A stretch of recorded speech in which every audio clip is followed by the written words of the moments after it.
Chapter 8. Growing Pains. City of Winchester, early spring, 1754. Isaac Hollingsworth, who vowed to build Abram's Delight, altered his father's building plans to better suit his needs. Now the building will not only serve as a home, but as a Quaker meeting place as well. And with the updated plans now finished, he is finally ready to make his father's dream a reality. And his first move is to seek out a reputable mason to bring those plans to life. His inquiries lead him to master mason Simon Taylor. Taylor had recently completed the construction of Springdale just 5 miles south of his property. Springdale's owner is Colonel John Height, who, along with his father Joyce, had guided the Bruce family to the Shenandoah 17 years earlier. Isaac arranges to meet with Taylor and is immediately convinced he is the man for the job and commissions him for the project. Their collaboration resulting in a glorious success, as Abram's Delight becomes one of Virginia's finest estates. Its stonemason construction so magnificent it remains standing to this very day and is the oldest historic home in Winchester, Virginia. The Bonner Farm, just outside of Winchester, early spring, 1754. After saying their I-do's, Flora and Jeremiah settled into William's old cabin on her parents' farm. In the months that follow, everything is fresh and new, with their lives taking on new purpose and meaning. With each passing day, their newly found love continues to blossom and grow, as does Jeremiah's relationship with his new in-laws. Unfortunately, spring is now upon them, and the time has come for Jeremiah to honor his commitment to the Ohio Company. And so it is, as the Shenandoah flaunts her spring bonnet of fresh green grasses and wildflowers, Jeremiah dons his buckskins, packs his gear, and loads his horse. With his in-laws watching from a distance, he holds his bonny bride, rubbing her nose with his. "I have many a time rode off on an adventure, but never have I regretted having to do so as I do now. But I've made me mark, given me word, and any man who fails to honor his word has none at all." A tear slipping past her lip, she holds her composure and looks up into his eyes, softly patting his chest. "I do not like it, of course, but I understand, I do. All I ask is you come home as soon as you're able. Me precious bonny goddess, I shall miss you with every flower I see, each a reminder of the wonderful wife waiting for me at home." She snorts, then starts to whimper. "Goddess!" He kisses her forehead. "Mistress o' the Shenandoah, I be loving you to the day I die."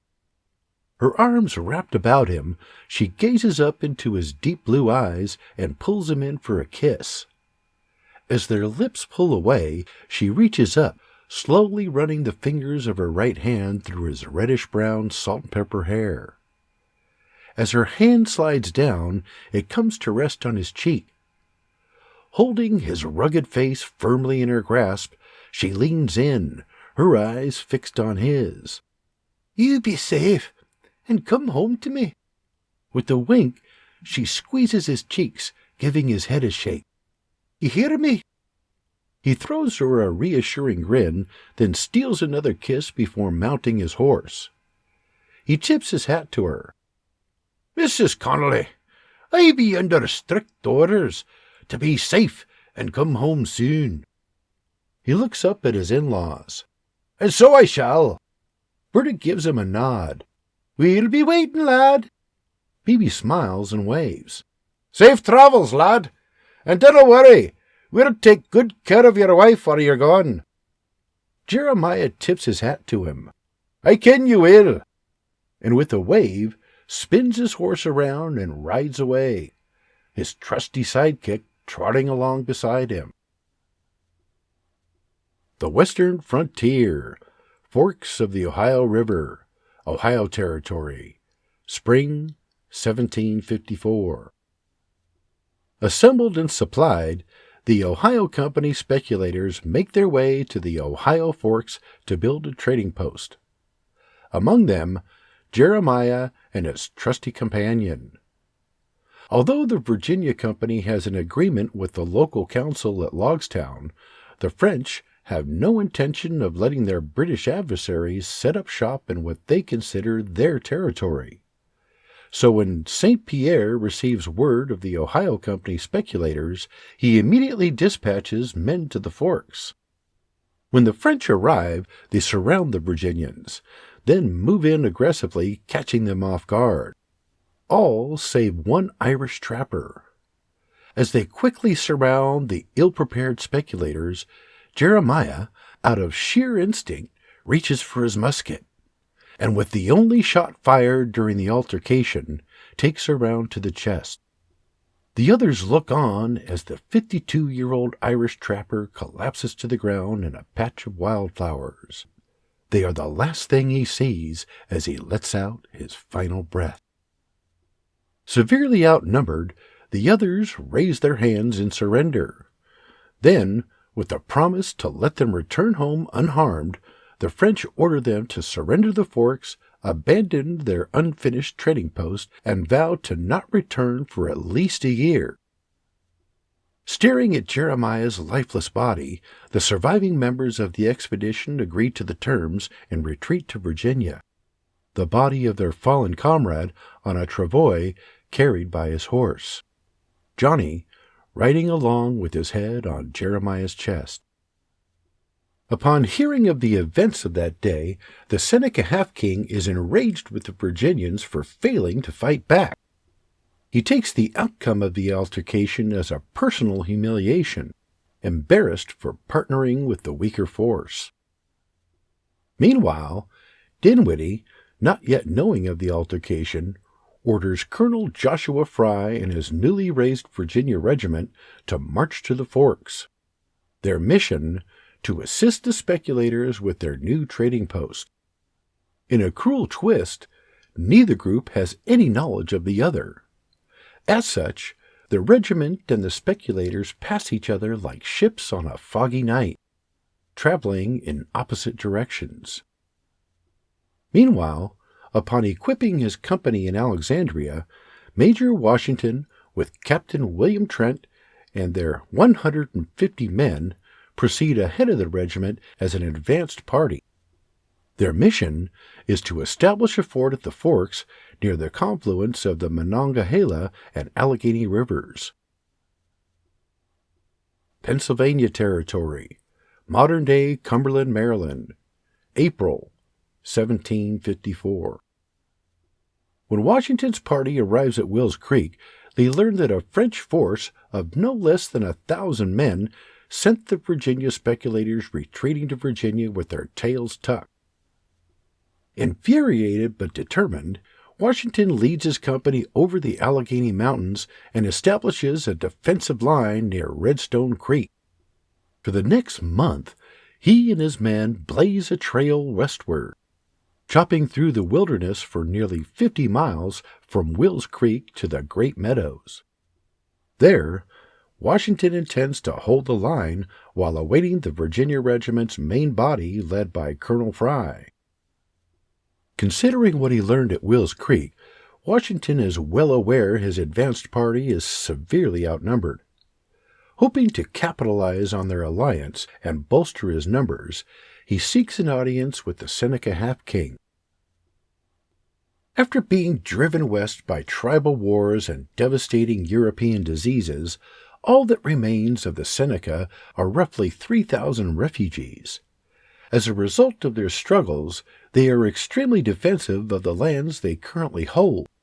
So when they meet, the Half-King agrees to an alignment with Washington, seeing it as an opportunity to defend those lands.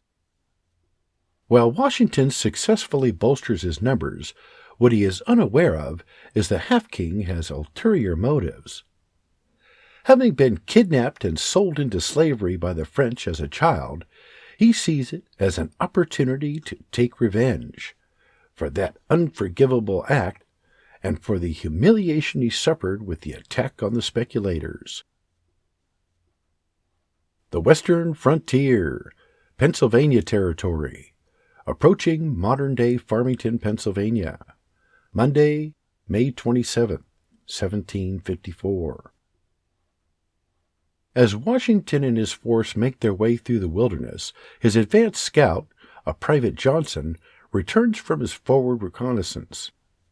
Sergeant Halperson peeks his head into Washington's tent. "Sir, one of our scouts is back." Washington has a map out on a table, studying it. "Bring him, Sergeant." The sergeant salutes. "Yes, sir." Moments later he returns, holding the tent flap open for the scout to enter. He pops to attention, saluting sharply. "Sir, Private Johnson reports." Still studying the map. "Stand easy, Private." "Yes, sir. Thank you, sir." Washington looks up from the map. "So then, what have you to report?" The scout steps forward, hat under his arm, pointing at the map. "Sir, an enemy encampment just over the ridge, about 15 miles east of here." Washington studies the map, then looks Private Johnson in the eyes. "Numbers?" "By my observation, approximately 50 French-Canadian foot soldiers and 1 officer." Washington's brow raises. "Anything else? Indians? Cannons?" "None that I observed, sir." "Well done, Private. Stand fast." Johnson salutes. "Yes, sir. Thank you, sir." Washington calls through the tent. "Sergeant, bring me the Half-King." "Yes, sir." Moments later, the Half-King enters the tent, addressing Washington in English. "You want talk?" Washington looks up from the map. "Yes. I have just received news from one of my advance scouts." With his executive officer, Captain Trent, Ensign Hancock Eustace, Sergeant Halperson, and Private Johnson listening in, Washington shares the news. Seeking to take advantage of what he sees as an opportunity to strike a counterblow, Washington devises a plan to ambush the French. He points to the map. "Private, show us the enemy position." Private Johnson scans the map closely as the others look on. "Here, sir, just west of the mountains. They're roughly 2 miles east of the Monongahela." Johnson circles a spot with his finger. "They're hidden in a glen, here, well off the main trail." Washington places a hand on Johnson's shoulder.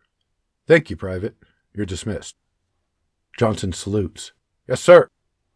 Washington salutes back, and he executes an about-face, exiting the tent.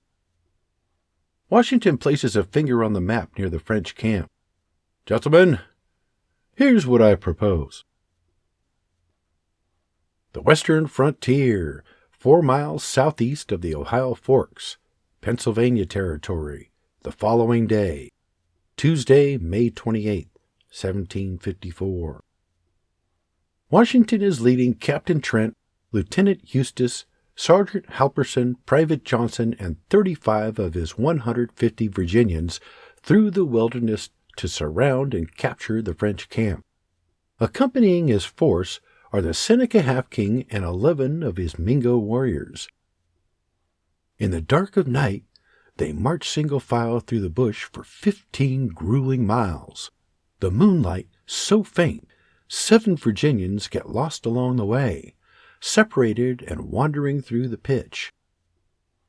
Early the next morning, the remainder of the platoon arrives at the rally point near the French camp.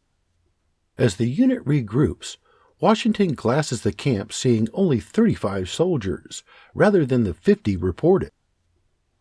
Slightly outnumbering them, Washington believes he can catch them off guard, overwhelm them with a bull rush surprise attack, and take them all prisoner. Confident his plan will work, he orders the Half-King to take his warriors to the rear of the French camp and await his signal. Meanwhile, he and his Virginians slide into place at the front of the encampment. Once in place, Washington orders his Virginians to advance. As they close in, they are spotted by one of the French soldiers. Like Jeremiah, the soldier reaches for his musket, and one of the Virginians drops him with a round to the chest. A melee ensues, as one after another, Frenchmen reach for their muskets in vain. As the first volleys are fired, the half-king and his warriors rapidly advance from the rear, surrounding the remaining French before they can respond. With smoke still adrift and muskets bearing down on them, the French leader, Joseph Colon de Villiers, Sieur de Jumonville, orders his men to surrender. Washington orders his men to cease fire. As they throw their hands in the air, Sergeant Halperson spots a Frenchman fleeing through the trees. He quickly orders his men to take charge of the prisoners, then bolts into the forest after him. Private Johnson observes this from across the skirmish and races into the bush behind his sergeant. The opposing commanders scan the camp. Laying before them are 13 dead or wounded Frenchmen. As per European rules of war, the remaining French are taken prisoner. Washington looks at his men. "Line the prisoners up on their knees, hands behind their heads where I can see them." Lieutenant Eustace nods. "Understood, sir." Turning to the prisoners, the lieutenant repeats the command in French and the soldiers comply. Washington calls out, "Sergeant Halperson!" Just then a voice calls out through the trees, "Sorry, sir, but he'll no be answering." Washington spins around to find Private Johnson parting the trees with a fatally wounded sergeant over his shoulders. "What happened?" Johnson lays his sergeant on the ground at Washington's feet. "A fleeing soldier, sir. I chased after him, but when I caught up, the Frenchmen were gone." He peers down at the body, then back at his commander. "And Sergeant Halperson? Well, he were already dead, sir. His musket were laying beside him empty, but I heard no shot. Seems he brought an empty gun to a knife fight, sir." Washington furrows his brow. Blast it! He pauses and straightens himself. "Congratulations, Johnson. You've just been promoted to corporal." Johnson snaps to attention. "Thank you, sir." "All right, corporal. Have their commander brought to me and fetch me Lieutenant Eustace." "Aye, sir."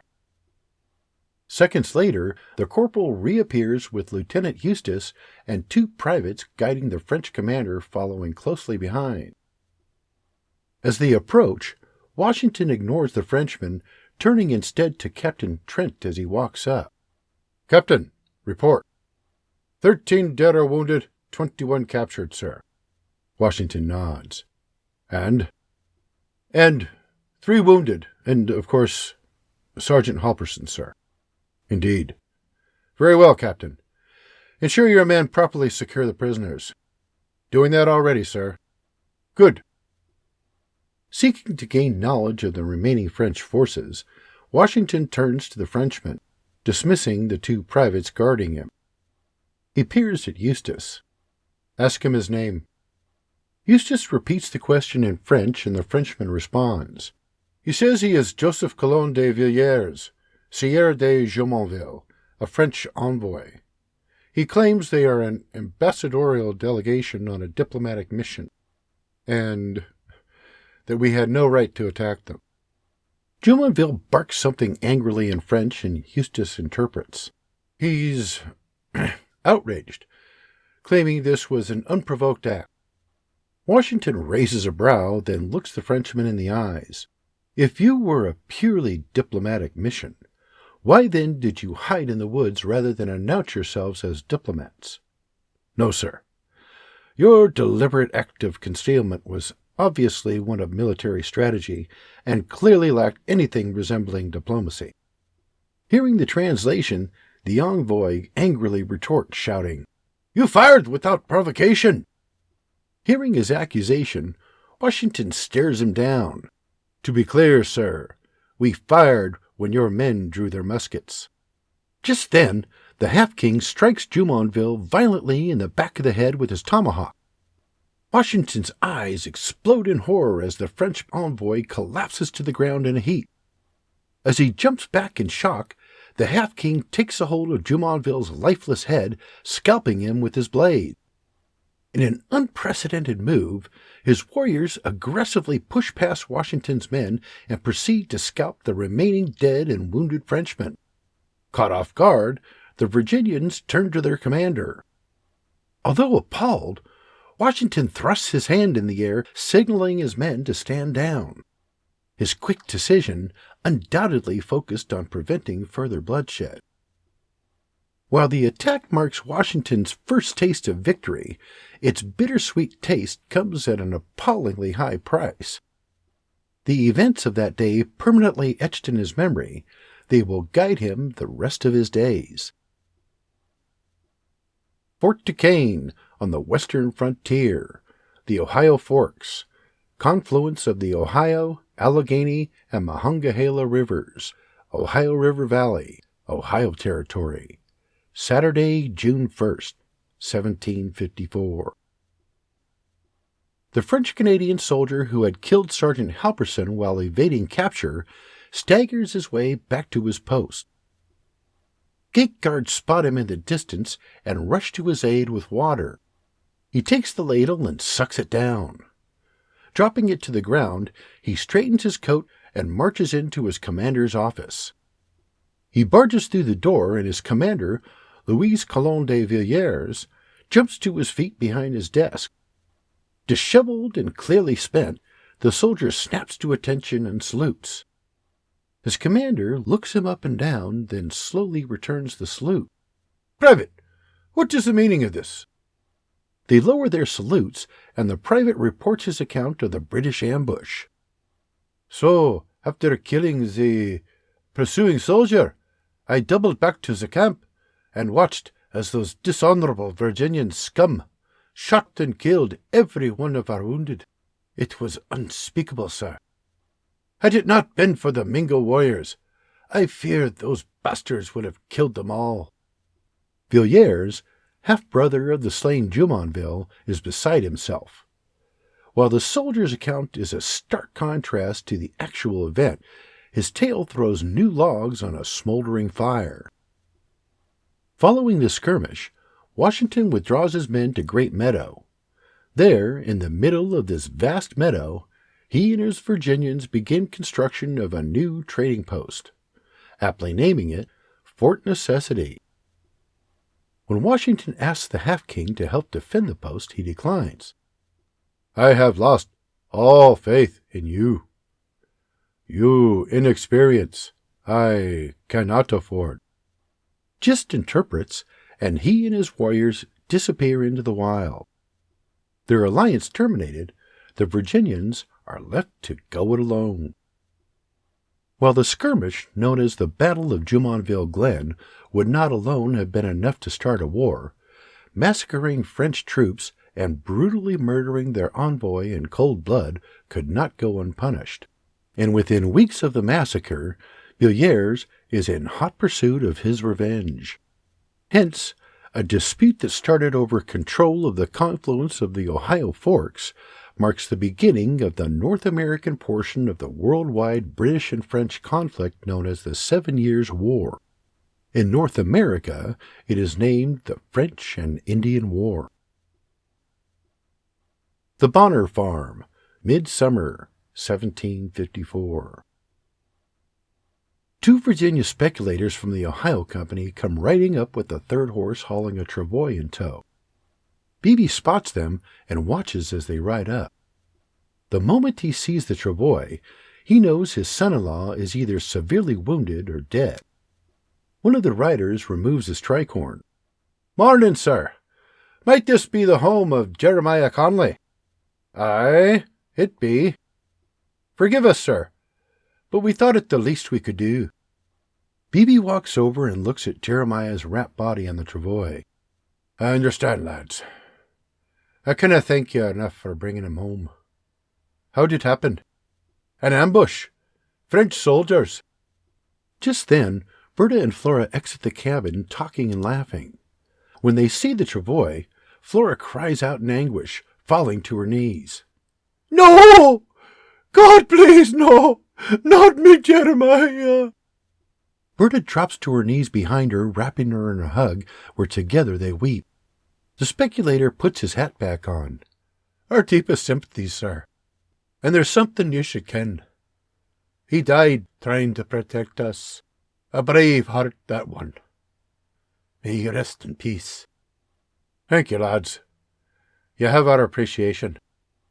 And with that, the two men turn their horses and ride away. Although they had gone to great lengths to bring Jeremiah home and had shared of his bravery, neither brought an ounce of relief. Jeremiah is gone, and he is never coming back. The following morning.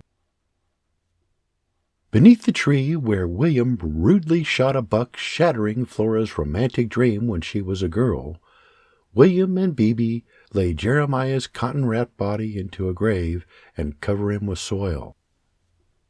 At the foot of the grave, Berta, Mary Elizabeth, Flora, and Johnny silently look on, red-faced and broken. William approaches his little sister. Tear-soaked lips quivering, he murmurs, I'm so sorry. I dunna ken what to say. Me heart is broken beyond words. Flora is silent, hands over her heart, tears flowing from the corners of her eyes, sorrow washing over her like a river she is drowning in. Mary wraps an arm around her, resting her head on Flora's shoulder. Flora puts her arm around Mary, resting her head on hers. Clinging to her best friend, Flora begins to shake as they stand there in silent disbelief, the only sound that of grieving. Struggling to find the words, Mary whispers, I wish there was something I could say to make it all go away. Flora stares at the fresh mound of Virginia soil. Her eyes shallow, her thoughts far away, in a place that once was, a place she knows she will never be again.